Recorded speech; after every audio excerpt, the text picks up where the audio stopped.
Hello everybody and welcome back to another deck profile, and today we will be looking at Tenyi. This is an archetype that when I first saw them about 2 years ago, I didn't really think all that much of them, as they just kind of seem like a neat little link spam archetype that has a cute gimmick of facilitating non-effect monsters, but other than that isn't going to see anything above mid-level rogue play. But I recently picked up the deck about 2 or 3 months ago, had a lot of fun with it, started experimenting with the ratios just a little bit, and then ultimately came to a final deck list that I'm extremely happy with. And as I mentioned already, it's a deck that's just really a lot of fun. One thing that I want to actually touch on real quick is that I got a comment on my Blue Eyes deck profile saying that they wanted to see replays. I would like to get duels and replays on the channel at some point, but I'm still exploring avenues and routes of how I would like to take that. I don't know if I want to do like a massive compilation. I don't know if I want to do a sort of live dueling thing where I will be dueling in real time and that would be the video, or however else I could go about that. So I'm still brainstorming ideas. I also had a couple of replays that I did get together on top of what I already had pre-saved. However, a lot of those replays I wasn't really happy with, as it was mainly just me setting up, the board that I had already really showed in the video, in that it was my opponent giving it like one turn or one shot of actually like trying to do something, getting told no, and surrendering. So I wasn't really satisfied with what I was able to get together, and I don't want to post a video that I'm not satisfied with, as I don't want to post something that I feel is low quality. So I'm hoping here that in the future, whether that's the near or far future, I can get some duels up on the channel, whether those are like live duels where I'm actually dueling against real opponents, or I'm doing like real-time duels, or if I'm doing a big compilation, whatever it is, I'll get something figured out, hopefully. But in the meantime, that will be just something I'm going to think on. So with that out of the way, let's go through the card list. So first up, we're running 3 of Ashuna's Wrath, 3 of Vishuda's Sorrow, 3 of Cool Ranch Dorito Dragon, 2 of Jalapeno Dragon, and 1 of Nacho Cheese Dragon, and then 3 of Rye Chip Dragon. We're then running 3 X-Snakes, 1 Seahorse, 2 of the Floodgate Gorillas, 3 Traps, and then for the spell cards we're running 1 Redundancy of the Tenyi, 3 Extremely Busted in a slightly higher caliber archetype card, 2 of Get This in Your Graveyard as Soon as Possible, 2 of this pot, 1 of that pot, 2 of Dumping this spell card into the graveyard, 1 Little Feather Duster, and 1 Getting Called by a Graveyard. And then for the traps, we're running 3 of the Kinks of the Unrivaled Tenyi. As for the extra deck, we're running 1 of the toughest, the invincible, the unbeatable, 1 of the toughest, the invincible, the unbeatable, but ice, 1 Omega Shenron, 1 of Twister Dragon, 1 of Super Shenron, 1 of Mother Bear, 1 Sin Shenron, 1 of Dragon Ball Protagonist, 1 of Deluxe Chi-Chi, 1 Bird, 2 Discount Goku, 3 Discount Goku, 1 Ball, and 1 Spider. So this deck's general playstyle is about facilitating non-effect monsters, primarily your Monk and your Berserker. All of your Tenyi spirits in the main deck possess an ability to where they can special summon themselves from the hand while you control no effect monsters. Keep in mind this condition also applies if you control no monsters at all, as there's none of that minimum 1 requirement, meaning these things can spit themselves out on the board incredibly easily for your link spam plays. On top of that, they all possess a graveyard effect, or hand effect rather, too, as well, where they can banish themselves to do an effect while you control a non-effect monster. Ashuna special summons out any other Tenyi from the deck, but locks you into worm monsters for the turn. Vishuda bounces a card your opponent controls. Shatana, should a non-effect monsters get destroyed, special summons them back, and then pops a monster that your opponent controls. Keep in mind the way that this works is that If you have something like, say, a Monk and a Sahas, and your board gets Raigekki'd, you can special summon out the Sahas with the effect and pop a card, because a non-effect monster is the only thing that has to get popped, not necessarily that non-effect monster specifically with the way it's worded. 2 of the Nahata, as this thing drops an opponent's monster during a battle with a non-effect monster by 1500. You play 2 of this because it gets your count of your Tenyis to 15, which is kind of what I found to be a very comfortable ratio to run to see that you're going to get monsters on the board. And its effect is prominent enough to where you want to be able to repeat it, and there's a lot of ways to see it, such as off your Ashuna, Vessel, and Heavenly Dragon Circle, but it's not quite as omnipresent, and I shouldn't say useful, but something that isn't quite as reactive as, say, something like Shitana, as combo heavy as Ashuna, as proactive disruption like Vishuddha, and recyclable as Adhara. So it's something to where having that repeatability is nice, but it's something to where I think 2 is a good medium to actually put this card. And Mapura, arguably your weakest one,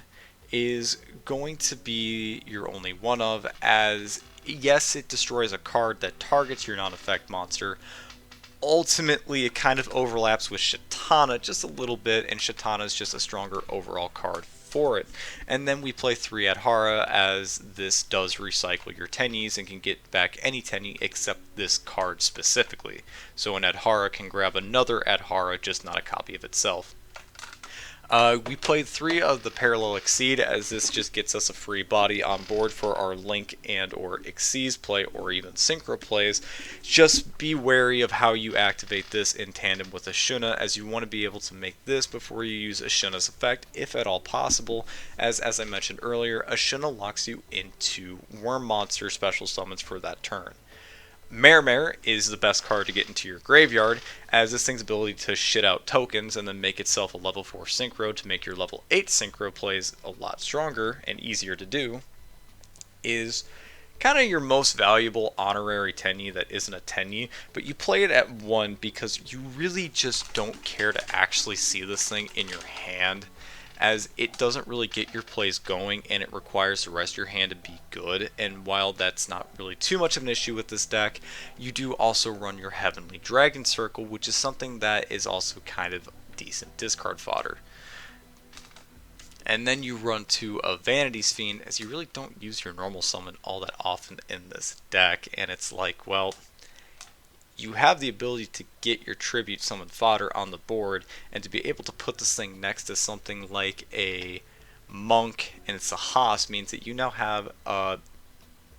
monster targeting immune floodgate on the board that has a decent body that can kind of complement the rest of your monsters fairly well. And while yes, this turns off your Sahas's ability to special summon tokens, if you're in a position to where the most annoying thing is that it's turning off your Sahas, you're generally still hurting your opponent more than it's hurting you. As for the rest of the deck, you play Pot of Desires, as this is a deck that again is running multiples of effectively everything that you do really want to play, and while banishing the Mare sucks, it really isn't the end of the game for you. And then one last thing to touch on for the spell cards is also that Vessel for the Dragon Cycle is just broken. Seriously, you can Foolish Burial any worm, and then if you control a non-effect monster, you can just Rhoda a Tenyi. Like, this is a card where if it was printed for a higher caliber archetype, it would probably get limited, if not banned. And then you also have your Fists of the Unrivaled Tenyi, as this is a good Omni Negate to have access to, that also when it's popped gets you access to any non-effect monster, not a Tenyi specifically, meaning that you can summon out Blue Eyes Ultimate Dragon. And it's also really funny when you can get Blue Eyes Ultimate Dragon out underneath a Flawless Perfection, as you now have a monster effect unaffected Blue Eyes Ultimate Dragon on your field. Now, as for the other extra deck monster we're playing, we are playing Trishula over something like Boxia. And the reason why is because, ironically enough,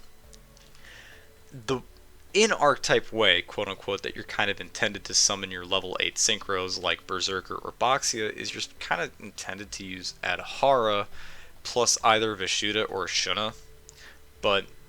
really, more often than not, you want to use a Shuna to spit out something. So that kind of takes that option away to really synchro with. And more often than not, on turn 1, you want to make something like a Shitana, Nahata, or Mapura, as those are something that agrees a lot more with Mare's ability to be both synchro and link material. And overall, getting out Vishuddha is always nice, but that's like a after turn 1 play when ideally you do want to be going first to set up your resilient board. So I kind of like Trishula more, as in conjunction with cards like Parallel Exceed, most of the Tenyis that you kind of want on the field when they do, and the fact that Sahas actually makes level 4 tokens, it's just a lot more practical to use all the level 4s and the level 1 tuner to make Trishula than it is actually Boxia, with Trishula being a card of arguably higher impact. It's just, again, this falls into the same category of Parallel Exceed with Ashuna, where this thing plus Shaman also, this thing just gets turned off by Shaman in the sense that, well, Shaman locks you into only utilizing Worm Monster effects for that turn. This is why we're also running something like Tornado Dragon over, say, an Abyss Dweller, where again, Ashuna can lock you into only Worm Monsters for a turn. So having access to a Worm Monster like Tornado Dragon under Shaman as well is just overall a lot more alive, and it still adds to the spell trapment removal that we're only really putting on Harpy's Feather Duster otherwise. Other than that, like Sahas is mainly your win con, Shaman is your main go-to combo extender, and you're running cards like Lanphalinkus, Link Haribo, Link Spider, and Apollousa as a secondary route to either secure games in a later part of the match, or if you don't really have access to a substantial enough Tenyi board, at the very least you can make a reliable 3, sometimes 4 mat Appaloosa to just stand on top of, to just kind of be in the face of your opponent.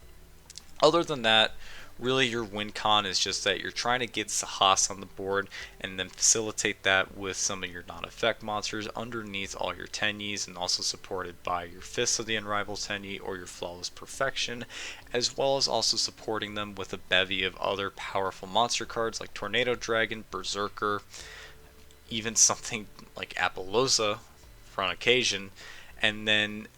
maybe floodgating them out with Vanity's Fiend, while ultimately just sitting on something like Berserker or Monk that Sahas is forcing your opponent to play into in order to proc your Tenyi Spirit effects. So that is it for the deck profile. I hope you guys enjoyed it. Leave a like down below if you did. Make sure to subscribe for more content in the future. I definitely want to see if I can get a deck profile out at least once a month, and if not once a month, then hopefully even something as rapid as once a week, and then hopefully I can start building up from there and posting more videos and content. I would like to actually do a series of a Pokemon Nuzlocke on the channel as well, so if you guys would like to see that, let me know. Until then, I'll catch you guys next time. Peace.